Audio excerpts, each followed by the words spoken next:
आजकाल काम करणं एवढं मुश्किल झालं आहे, की मी आता मला पी-ओ-पीचं काम करता आता कम से कम 25 वर्ष होऊन राहिले. या 25 वर्षात मी अशी पार्टी या असे कस्टमर मी कधीच नाही पाहिले आतापर्यंत. आता झालं काय मित्रांनो माहीत आहे, आपण कोणाचं काम घेतो. आता पी-ओ-पीचं काम म्हटल्यानंतर कचरा आलाच.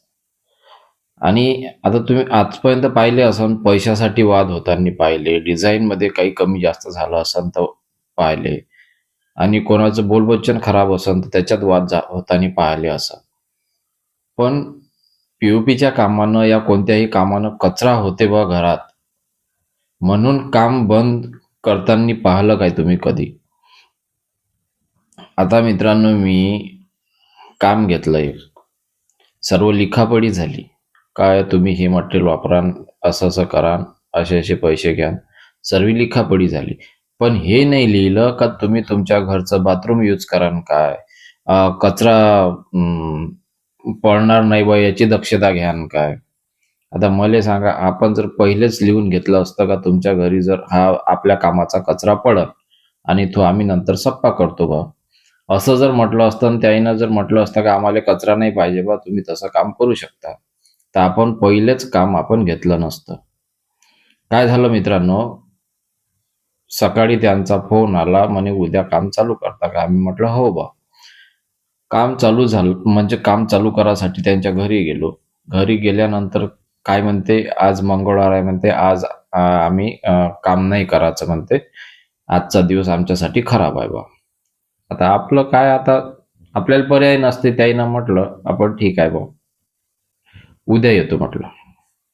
आता दुसऱ्या दिवशी आम्ही गेलो. दुसऱ्या दिवशीच्या नंतर आम्ही कसं पी-ओ-पीचे होल मार्किंग हे ते करायला, कसं आहे कचरा होणारच आहे. होल मारल्यानंतर खाली कचरा पडणारच आहे. पडला तो ठीक आहे भाऊ. पडला तर आम्ही संध्याकाळी झाडझूड करून मोकळं करून दिलं. तो दिवस झाला. त्याला वाटलं असं का दुसऱ्या दिवशी बा आता कचरा होते. तसं तर पी-ओ-पीच्या पहिल्याच दिवशी जास्त कचरा होते, दुसऱ्या दिवशी कमी होते.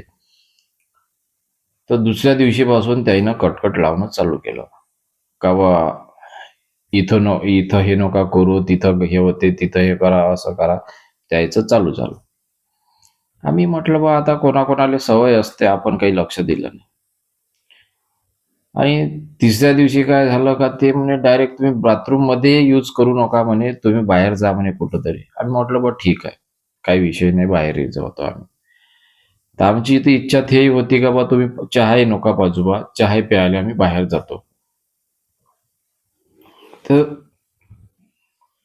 ते म्हणे तुम्ही जर कचरा करत असाल तर तुम्ही काम बंद करा बा, नाही तर मग फारी टाका. फारी टाकली तर आपण काय करतो, ते गोड्या इकडे तिकडे सरकवायच्या वेळेस आपल्याला त्रास होतो.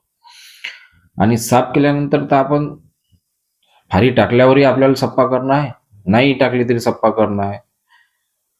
तर अशानं तो वाद वाढला. वाढला तर काय म्हणे मग तुम्ही पैसे वापस करा. आपण आता 4 दिवस काम केलं, फ्रेम झाली. फ्रेम झाल्यानंतर तुम्ही समोरच्या पार्टीचे ॲडव्हान्स वापस पैसे कसे वापस कराल? लागलेली मजुरी, लागलेलं मटेरियल ते तुमचं वेस्ट नाही चाललं का? आणि तुम्ही वापस पैसे कसे कराल? सांगा मित्रांनो. ठीक आहे बा, आपणही वाद केला नाही. कोणासोबत वाद घालणं म्हणजे मूर्खपणाचे लक्षण आहे. आपण वाद घातला नाही. त्याईले म्हटलं ठीक आहे बा, पैसे वापस करतो आणि आम्ही आमचं मटेरियल घेऊन जातो. वाद करून काय भेटलं असतं आपल्याला? माणसाचं जर खरोखर देवावर विश्वास असेल, ज्याला माहिती असेल का बा या धर्तीवर काही ना काही अंश कर्माचा आहे, ज्याचे कर्म चांगले आहेत त्याला फळ भेटणंच आहे. आणि तसंच माझा एक स्वभाव आहे, की आपण काही गलती केली नाही आणि समोरचा व्यक्ती जर स्वतःहून जर म्हणत असन का बा दुसऱ्याची कदरच नाही आहे, का तर समोरच्याला वाटलं पाहिजे का बा या माणसानं 4 दिवस काम केलं, मटेरियल आणलं, याच्या कामात दोष नाही आहे. तर तो माणूस असा बोलू शकत नाही. त्या माणसांनी म्हटलं का बा तुम्ही तुमचं मटेरियल घेऊन जा, आम्ही आमचे पैसे वापस करा. मला सांगा, तुम्ही आपल्यापेक्षा मोठ्या माणसासोबत वाद घालणं पुरण का आपल्याला? आणि वाद घातला का शेवटी कोणाचं नुकसान होते, घरमालकाचं नुकसान होते काय, आपलं नुकसान होते. आणि झालं गेलं तर पार पडलं, आपण नुकसान भरपाई करून घेतली. कारण का कोणीही धंदा करायला निघाला त्याला घाटा नफा सहन करा लागते आणि जो घाटा नफा सहन करते तोच समोर जाते. आता मला माहित आहे आपल्याला इथून जर आपल्याला घाटा झाला असेल तर आपण शिकतो. घाट्यामधून आपण शिकतो. मी शिकलो. आता याच्या बाद मी लिहून घेईन का तुमचं आम्ही बाथरूम यूज करीन आणि कचरा होते तो आम्ही सप्पा करीन. हे पहिले मुद्दा पहिले लिहून ठेवायचा. जेणेकरून आजकाल साऱ्यांच्याच घरी स्टाईल लागल्या आहे आणि स्टाईलनं काय आहे थोडासाही डाग दिसते. आणि तो जर तुम्हाला मान्य असन तर काम करा, नसन मान्य तर काम करू नका. कोणी काही जबरदस्तीने तुम्हाला म्हणत नाही का बा काम करा आमच्या हातानं. आणि समजून घेणंही महत्वाचं आहे का कामाचा कचरा पडतच असते आणि तो सप्पा ही काम करणारेच करून देते. तर मित्रांनो अशी झाली आजची गोष्ट. आमचं नुकसान झालं पण ते आम्हाला आमचे फळ तर भेटणच आज ना उद्या.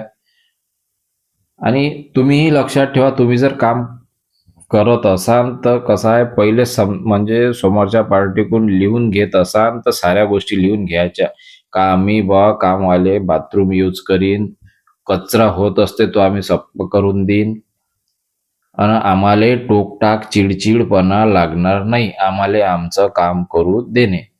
तुम्ही जर चिडचिडपणा करत असाल तर आम्ही तुमचे पैसेही वापस देणार नाही आणि कामही सोडून देईन बा. काय म्हणता मित्रांनो?